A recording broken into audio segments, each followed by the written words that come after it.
When Joe was little, you know, first he was like a little skinny little surfer boy.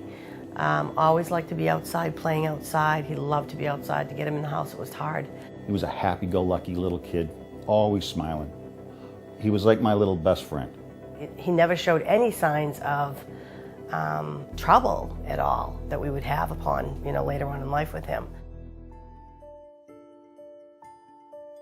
I knew he had a drug-related problem. I didn't know how bad it was, but it was terrible. He got worse and worse, and to the point where I couldn't stand him anymore. I didn't want him under my house. I didn't like him here. I didn't trust him. He wasn't my son. I don't know who he was. He was the devil, really. That's the best way to describe him. He was overpowered by a demon, by this drug. You want to spend 3 to 7 years in jail, Joe, or you want to go to rehab for a year? What do you think sounds better, Joe? And on fentanyl, he was pretty out of it. His body would get so relaxed that he looked like he was dead. You know, he would lay back and his mouth would just drop open, and it's harrowing to watch your son go through this. Joey! Joe, let's go. Joe! Joe! It was really hard, but like I didn't want to leave him. So I just couldn't, like, you know, get my ground. I want to make sure he was okay too. I've overdosed twice. The first time it had to be fentanyl. The second time I overdosed was straight fentanyl. All I remember is putting on the radio, listening to music, and have a butt. And then boom, I woke up in the ambulance.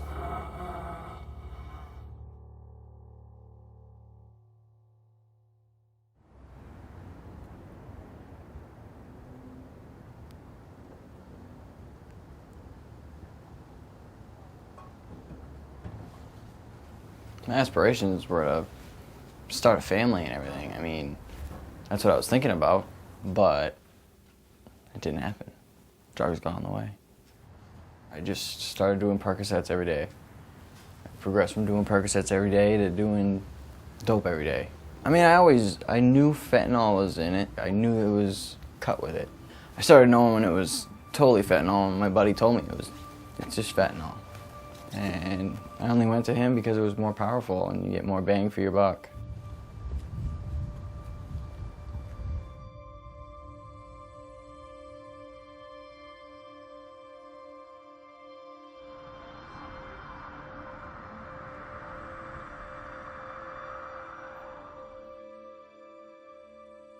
It's pretty scary because most people don't see what I see every day. I manage a crematory in downtown Manchester.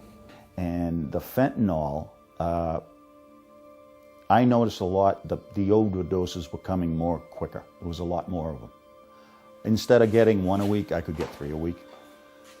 And a lot of times when I went and picked these bodies up, I wasn't sure if I was going to go out and find my son.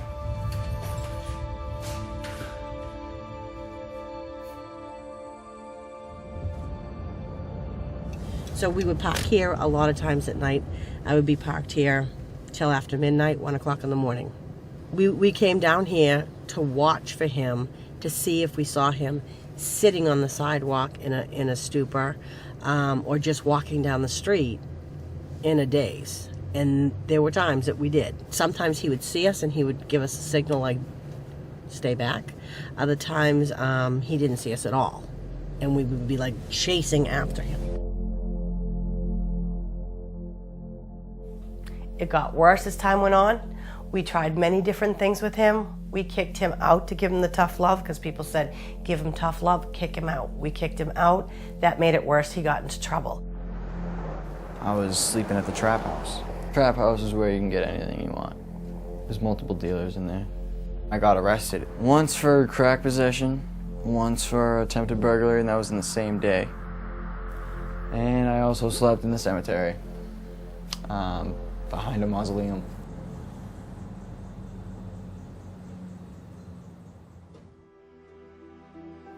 Probably one of the hardest things I ever did to throw one of my own children out of my house that I always had a shelter for him, because you didn't know what he was doing out there. He didn't dare come back here.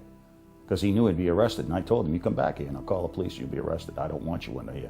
You get better and they'll be fine. If you want help, we'll get you help. If you go back down there and keep doing that dope, you're gonna die. I said, so it's up to you. Good thing I have the business card. I forgot to use name of meeting. Are we meeting someone else? A new person now? His wife and I are trying to, you know, basically if he went to a halfway house, they would be doing the same thing. You need to get a job, you need to make phone calls, you need to be more responsible. It's time to basically change your ways. And is it tough? Yes. It's very tough. And he has told me that every day is a challenge for him.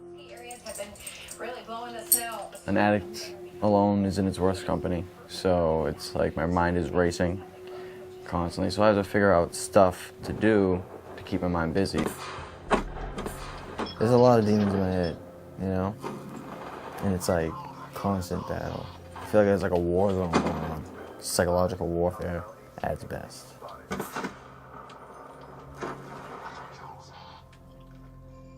This time seems definitely different this time with his attitude and the way he's actually like stuck with things. Kind of is just like routine is different. It's better than the last time when he came out of our rehab. He went right back to it. I write music. I listen to music. It's more of like a way for me to get away from the world. I mean, I hate the world the way it is, so I write about it. On the path that I'm not even knowing, 'cause I feel like I dream better ways. I know that I've seen better days. Something tells me to just keep on going down a path that I'm not even knowing, 'cause I feel like I dream better ways. I know that I've seen better days. Something tells me to just keep on going. IOP is an intensive outpatient program. It's Mondays, Wednesdays, and Fridays from 8 to 11. On Friday, my mom, you know, she has off, so she takes me and lets my wife sleep in because my wife, she works like crazy hours. So I wish I could just walk, but she doesn't like me to walk. She knows how I am. She knows that I'll just go right off track. 7:56. You got 4 minutes. I'm basically just trying to support him to stay strong, and love him. I will always stand by him, and try to help him, you know, stay strong for himself and fight this addiction. I will always support him, you know, and remind him of things he should do and shouldn't do. No, you need to do it. They should have done it. I know, but it's your responsibility to make it, and you need to make it. Okay, and they didn't have it on their schedule, so. Well, then you need to talk to them and tell them that. I need to do 2, though. Yeah, you do. I love you. All right, I love you. I'm vulnerable. I feel about my situation right now. I feel like I'm vulnerable. I mean, 60 days, I'm still new to it all. That challenge of not going and hanging out with people that I used to hang out with, it's like maybe like 3-4 times a day. And I'm up from 8 in the morning until, you know, 10, 11 at night. 3-4 times a day, I want to go down there, yeah.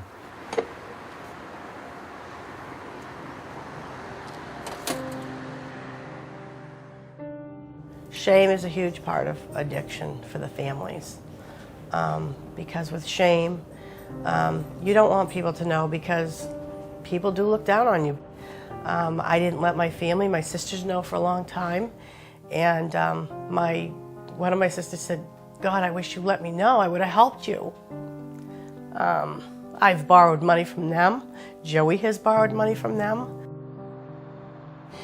He pawned everything he could get his hands on, basically. And Cash for Gold is where he pawned my wedding band set 3 times because he told us that he owed people money. And the last time that he pawned it, I didn't have my rings back for a whole year.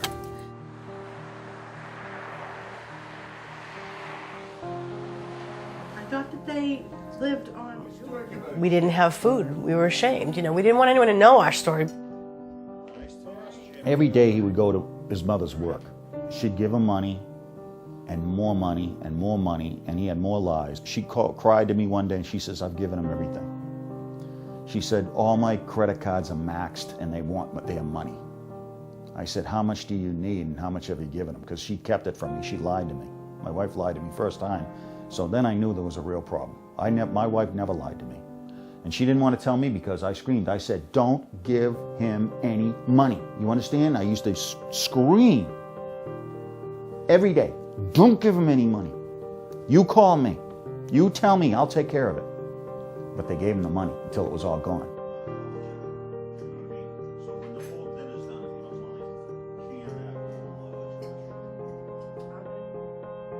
Sometimes you and I are running scared through this life when we have no reason to be. When you have Jesus, you have everything that you need. Amen? What I did to my family has been the hardest This week I dealing with. sought out a book. Just because they're still there. And it's like, why? Ever been there? How are you still proud that I'm your son? How are you still proud to say I'm your husband? You and I have a hurt world all around us looking for encouragement. Our neighbors are desperate to see us apply real love to real needs of real people in the real world. He is starting to come back to us. I see a lot of the old Joe, a lot of the younger Joe in him, where he likes to laugh a lot now. I think something clicked. Maybe that switch went on in his head, and maybe he wants to change. Maybe he saw the light. Maybe somebody came down. Maybe I don't know. But right today, my son is back again. This is me. This is who I am. And this is who I want to be. I think I can do it. I feel like I can do it. I'm not going to say that I got this. It's the worst saying you can say. You never got it.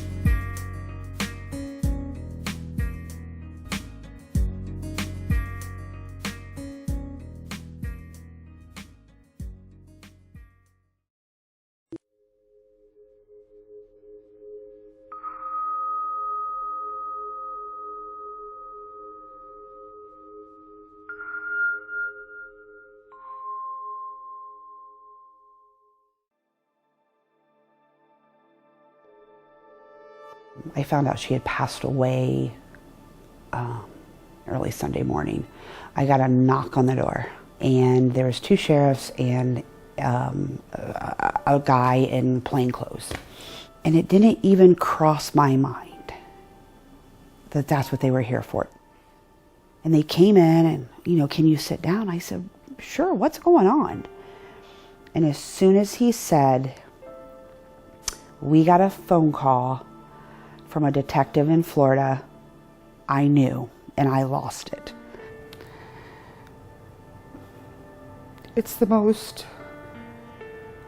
horrible feeling you'll ever have, and I don't think that I could ever be hurt like that again. Good morning.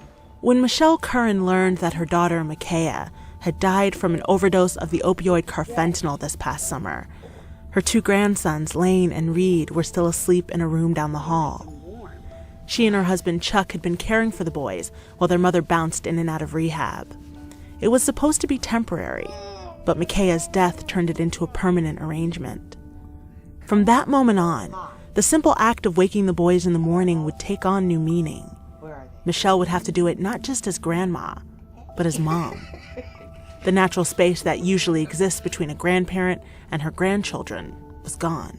It's hard to explain, it really is, because it's so devastating, and I don't think I'll ever be the same. I know I won't be. And it's all at one time. So I have this brand new responsibility. Not only do I have to bury my daughter, but now I have to explain to the boys why mommy's not coming back, and I have to take on that responsibility of now I am mom. Eating homework, buddy. Okay. Someone forgot yesterday. Oh, yeah, because you didn't tell me to. For 47-year-old Michelle and Chuck, who is 63, it's back to making lunches, remembering play dates, taking care of school assignments, taking care of everything. I mean, I'm still grandma to them, We gotta go. but now I really am taking on the role of mom. And it's not fair. It's not fair to those boys. Lane is 7. He's a high-energy, boisterous kid with an insatiable need for hugs and kisses. And a kissy. Lots of them. Reed is 2 years younger. He's quiet and laid back. His grandmother describes him as a little old man trapped in a 5-year-old's body. They are among the thousands of children who have been affected by the widespread abuse of opioids that has pushed U.S. overdose rates to all-time highs. Traumatized by the mayhem of growing up with addicted parents, watching their mothers and fathers use drugs and OD. These children are often living in conditions which, when described, are painful to hear. There was not one stitch of food in that apartment. Nothing. Piles of trash. Trash littered all over the floor. There was like these milk jugs, and they were filled with vomit. In Vermont, the number of children entering the custody of the Child Protection System grew by 40% between 2013 and 2016. In West Virginia, the number of children in foster care grew by 24% between 2012 and 2016. And here in Ohio, opioids are the main cause of a 19% increase in the number of kids placed with relatives or foster homes since 2010.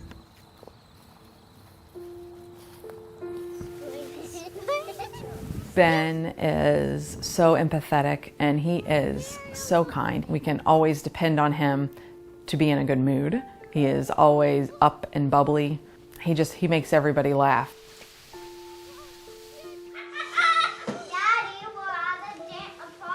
Stephanie Horton and her husband Doug first met Ben when they became his foster parents in 2009. He was a newborn going through painful withdrawal symptoms. Both of his biological parents had abused heroin, and Ben was born addicted to the drug. His mother dropped out of the picture early on, but his father, David McIntosh, got clean and regained custody of Ben when he was 20 months old. Stephanie stayed connected, helping out with babysitting. But it wasn't long before David relapsed. Ben began sharing alarming stories of life at home with the man he called his other daddy. So he would go and tell his preschool teacher that his other daddy would tie a rubber band around his arm and use a spoon, and then he would be asleep, is what he would say. He would get really, really sleepy, and he would say, and I would try and wake up my other dad, but I couldn't wake him up. And he just wanted, he would say things like, I just wanted to be stronger, I want bigger muscles. So when I shake him, he'll wake up. At home, Ben's dad would often sit him down to watch horror movies. The scenes would leave Ben so terrified and transfixed that he wouldn't bother his father while he was using drugs. It was 18 months before the Hortons were able to regain custody. They officially adopted Ben last year and are raising him along with their 3 biological children. This past spring, Ben's birth father died of an overdose of fentanyl and morphine. Here's my other daddy and me, and that's me eating a donut. And then that's me and my other daddy looking at a comic book that I still got out here.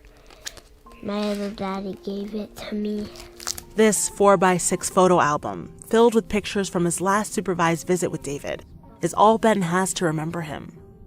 His mother Stephanie says she can already see some of Ben's memories with him starting to fade. But the trauma of those last months with his father, the effects of watching him in the throes of addiction, will be long-lasting. Ben suffers from post-traumatic stress disorder, bouts of mania and aggression.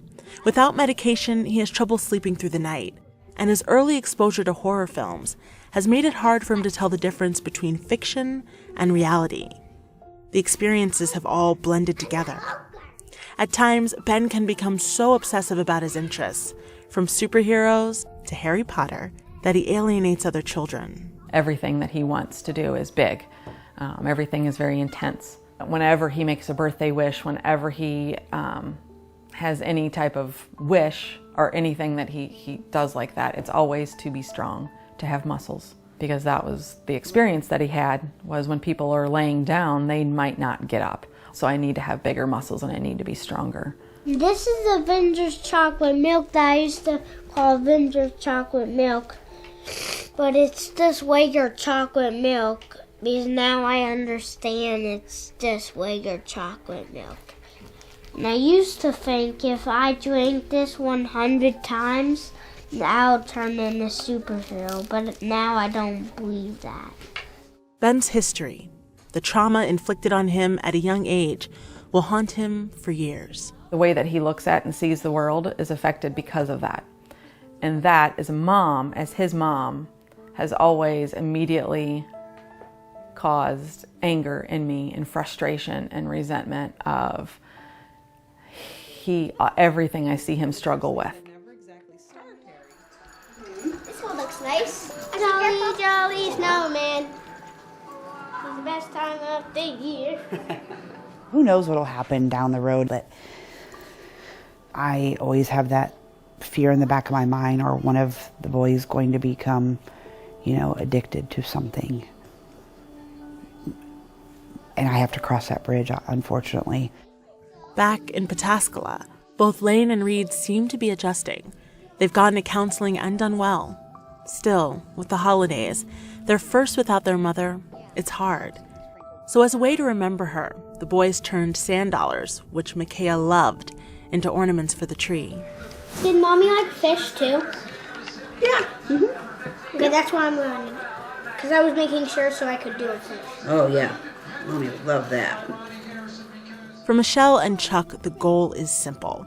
Take things day by day and soak up every minute, even though at times it's in the sweetest moments that they realize their biggest fears. And how am I supposed to see it? They'll crawl up in the chair with me and sit with me. They do that all the time. We've kind of outgrown that oversized chair, so we're going to have to look for something like a love seat or something like that where all three of us can fit in there. But I've always believed that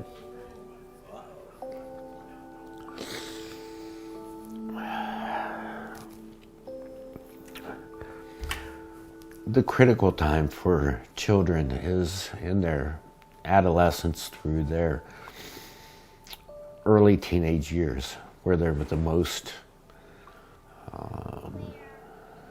vulnerable, I guess, to things that happen. My biggest fear is I'll pass away before I can get them through that stage of life. We welcomed our elf by choosing the name Fred. Michelle and Chuck have just one last bit of paperwork to submit before the boys will be formally adopted, a new family unit. So we'll keep this as long as we can. I want to keep it forever. Yeah. And we'll have to transfer it to you boys when you get older, okay? And you have your own families. Yeah. Yeah.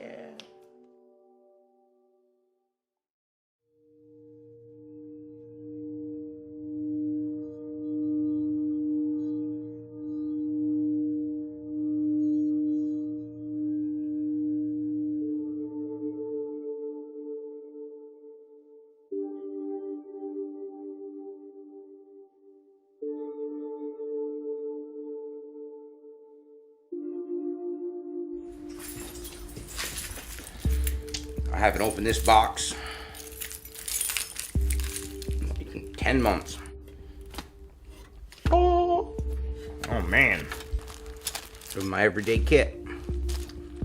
I just carry this shit around with me every day.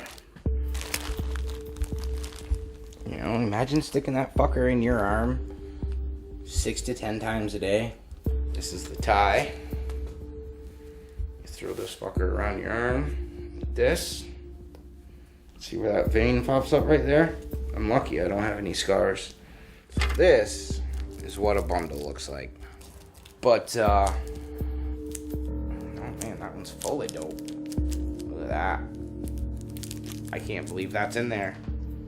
How did I miss that? So I'm gonna go ahead and get rid of that.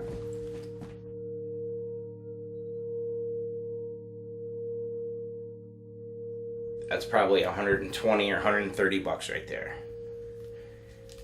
That I could call any number of people and fucking sell this to right now. Or I could do it, or I could get high. See, I was shooting 4 or 5 bags like this full. See, that's about a bundle right there. You get 10 of those little bags out of that. But now, I'm just gonna throw it in the garbage. The toilet, actually. Just because I don't fucking need it. Just gonna let that shit go.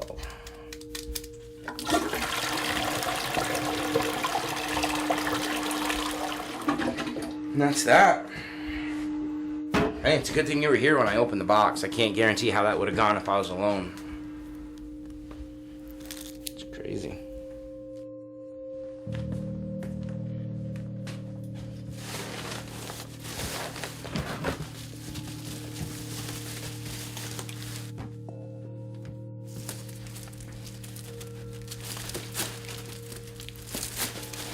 Get rid of that later.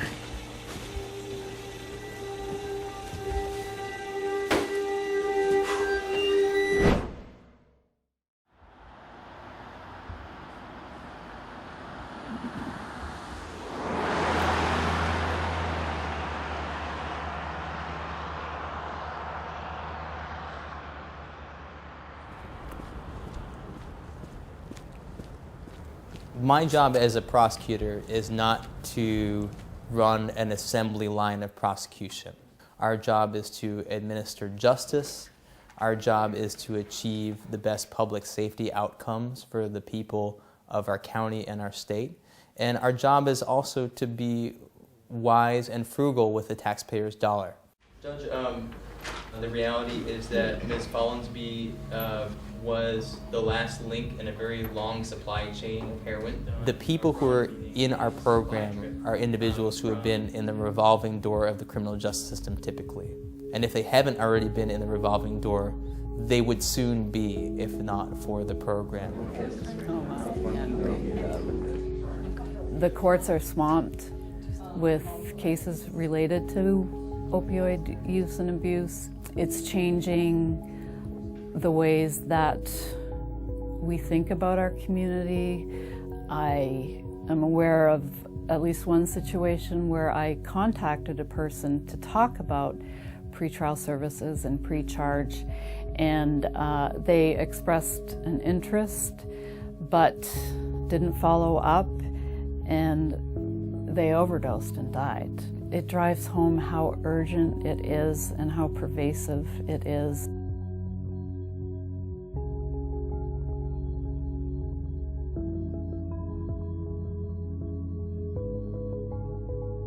Recovery is hard. Recovery is the hardest thing that most of these people will ever attempt.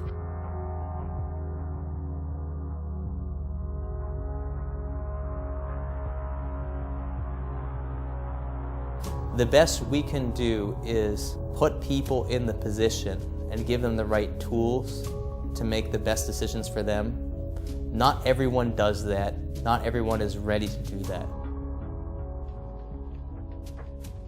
I have about 35 people in the program. About half of those are heroin charges. It's Ellen calling from Pretrial Services. I help with housing, childcare, employment, and just sort of monitor their progress. Hey Tom, how have you been doing? How's work and everything? Awesome. Awesome. Yeah, we're short more people at work, so I'm getting a bunch more hours. The requirements that I have to fulfill on my part are I need to have employment. I need to have steady residence. You have to be seeing a counselor, which I do. I have to contact Ellen once a week. I'm going to a meeting today at 5:30. Is that NA? Yeah. I have 20 hours of community service that I have to do. Long as I don't fuck up, you know, in a matter of months, both of these heroin charges will be off my records like it never happened. And I won't have a constant reminder that I was a piece of shit for the most of my life. Many crimes have something underlying them. There's some kind of physical or social problem that somebody is struggling with. I was the last one up here. Twofer. My mom's buried here and we sprinkled my sister.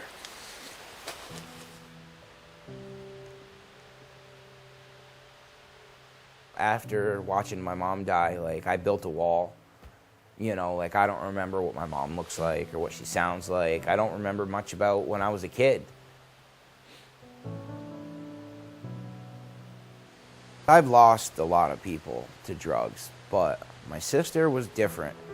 Just to see that, you know, what it did to her and where I was at in my use, it was reckless. I was using so much just trying to escape, and it wasn't working.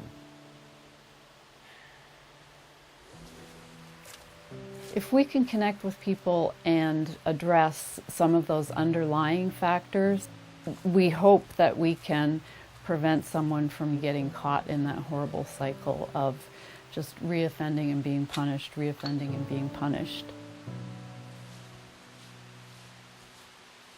Our view, it is appropriate to perhaps go a little bit lighter or a lot lighter than the statute allows. I am not thinking in terms of the paradigm of the soft on crime, tough on crime trend. We're not dealing with individuals who, well, if they were not referred to the program, they would be locked up safe somewhere. No, the traditional criminal justice response would have been to put them on probation or in jail for a short period of time. They'd end up back on the street. The revolving door would then kick them back into court, and the cycle would continue. I'm not really home often, you know, with hunting season right now. And I just been a spectator to my life, you know, just watching it turn around, and just to how far I've come. Like, my family changed the locks on the house. You know, I didn't have a key. The doors are never locked now. There is no key. Like, that's a big deal for me, considering I've had and lost the key many times. I can be happy now, you know, because I'm getting back to a normal person. I run a store. They gave me the key to the store. You know, when she handed me these keys, I could not help but to look at her and laugh. I'm like, you just handed me a relapse. You just handed it to me. But my choice is to not. Oh, nice, right on. Justin's here until 5. He's finishing up his lunch now. He should be done by